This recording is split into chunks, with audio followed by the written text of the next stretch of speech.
Please bear with me. To be perfectly honest, I can imagine no place that I would be less comfortable right now than sitting here in front of you, sharing these comments.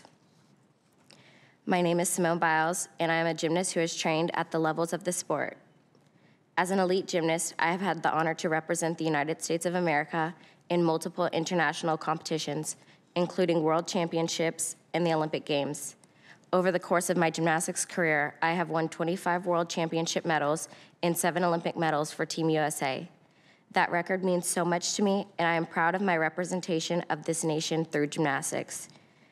I am also a survivor of sexual abuse, and I believe without a doubt that the circumstances that led to my abuse and allowed it to continue are directly the result of the fact that the organizations created by Congress to oversee and protect me as an athlete, USA Gymnastics and the United States Olympic and Paralympic Committee failed to do their jobs. Nelson Mandela once said, there can be no keener revelation of a society's soul than the way in which it treats its children. It is the power of that statement that compels and empowers me to be here in front of you today. I don't want another young gymnast, Olympic athlete, or any individual to experience the horror that I and hundreds of others have endured before, during, and continuing to this day in the wake of the Larry Nassar abuse. To be clear,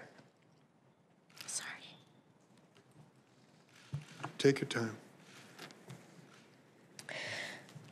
To be clear, I blame Larry Nassar, and I also blame an entire system that enabled and perpetrated his abuse.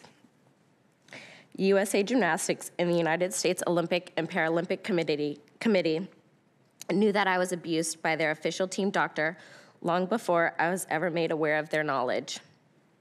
In May of 2015, Rhonda Fayen, the former head of USA Gymnastics women's program, was told by my friend and teammate, Maggie Nichols, that she suspected I, too, was a victim.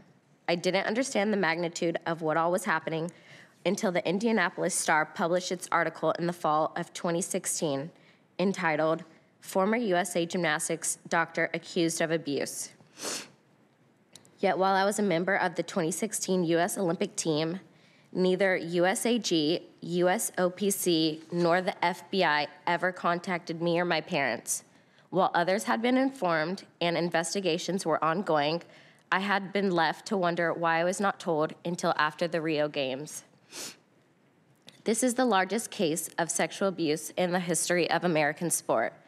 And although there have been a fully independent investigation of the FBI's handling of the case, neither USAG nor USOPC have ever been made the subject of the same level of scrutiny.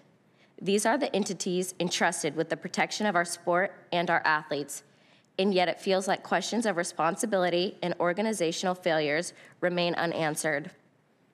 As you pursue the answers to those questions, I ask that your work be guided by the same question that Rachel Denhollander and many others have asked.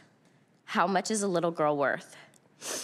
I sit before you today to raise my voice so that no little girl must endure what I, the athletes at this table, and the countless others who needlessly suffered under Nassar's guise of medical treatment, which we continue to endure today. We suffered and continue to suffer because no one at FBI, USAG, or the USOPC did what was necessary to protect us. We have been failed, and we deserve answers. Nassar is where he belongs, but those who enabled him deserve to be held accountable. If they are not, I am convinced that this will continue to happen to others across Olympic sports. In reviewing the OIG's report, it truly feels like the FBI turned a blind eye to us and went out of its way to help protect USAG and USOPC. A message needs to be sent. If you allow a predator to harm children, the consequences will be swift and severe. Enough is enough. I will close with one final thought. The scars of this horrific abuse continue to live with all of us. As the lone competitor in the recent Tokyo Games who is a survivor of this horror, I can assure you that the impacts of this man's abuse are not ever over or forgotten.